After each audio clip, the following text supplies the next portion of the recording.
une phrase que j'avais entendue dans une série à un moment donné, puis ça disait, c'était en anglais, mais ça disait prendre un verre avec la musique. Est-ce que tu fais vraiment souvent l'un sans l'autre? Ben moi, la réponse est non. Je fais toujours l'un avec l'autre. Toujours. C'est presque toujours ensemble. Donc, prendre un verre, ça vient avec la musique. Prendre un verre, c'est festif. Prendre un verre, c'est avec des amis. Jean-François Roux, propriétaire et cofondateur de la Distillerie du Quai Saint-Angèle de Laval, ville de Bécancour, membre de Distillerie du Québec. Je suis un gars qui n'a jamais vraiment aimé la bière et les autres trucs vins dans la vie. Fait que rapidement, jeune, j'étais dans les spiritueux. Donc, à 16 ou 17 ans, moi, je buvais du whisky et du gin déjà. J'étais probablement un des seuls, mais j'étais un des seuls de ma gang. J'étais un peu le bizarre du village. Puis ça a commencé comme ça. Mon intérêt a grandi avec le temps. Évidemment, le monde du whisky, surtout, c'est un monde passionnant. Puis une fois qu'on commence à goûter ces trucs-là, ben, on en veut plus, puis on en veut toujours plus, évidemment.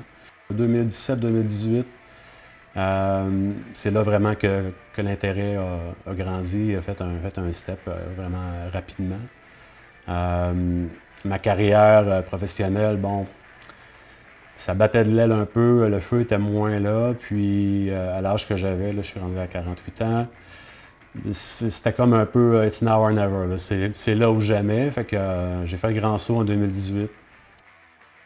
Dans mon village natal, ici à Saint-Angèle-de-Laval. L'été ici, ça fourmille, c'est fou, c'est vraiment le fun, c'est un beau village. On a en face un petit café-boutique, la maison de Bibi. C'est un petit coin, là, 500 mètres carrés, là, tout se passe ici.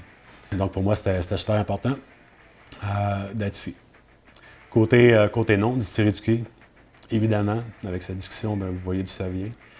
C'est venu tout naturel, puis le quai est important dans la personnalité du village, là, je crois, puis ça ne pouvait pas faire autrement que se nommer comme ça, la Distillerie du Quai.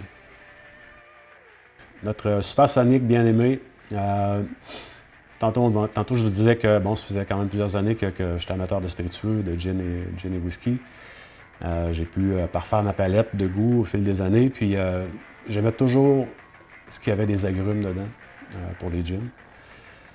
Ça venait toujours me chercher, puis je trouvais que ça se mixait bien en cocktail, puis que ça se prenait bien sur glace aussi parce que c'était frais. Donc, naturellement, ma recherche de recettes, nos essais de recettes, c'était à base d'agrumes.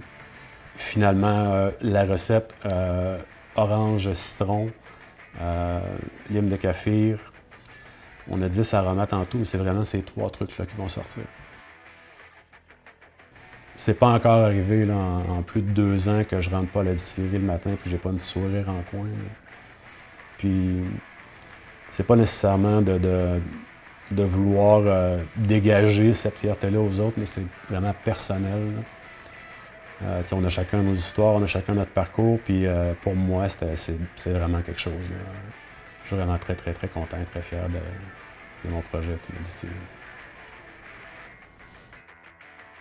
Avec le Supersonic, on a décidé d'aller plus loin un peu. En fait, je voulais vraiment... tu sais, étant DJ puis travaillant dans des magasins de disques pendant longtemps, j'aime ça faire connaître des trucs aux gens, j'aime ça faire découvrir des trucs aux gens. La façon que j'ai trouvé, c'est qu'à chaque lot qu'on fait, il y a une playlist qui va venir avec le lot. Donc, quand le lot est produit, sur l'alambic, on a des haut-parleurs qui vont diffuser la playlist tout le long de la production. Et on vient joindre la playlist au lot. Comme Madame Gin a eu son lot à elle. Madame Gin nous a fourni sa playlist, qu'on a fait jouer pendant les 16 à 17 heures de distillation sur l'alambic. Puis, donc, c'est son lot avec sa playlist.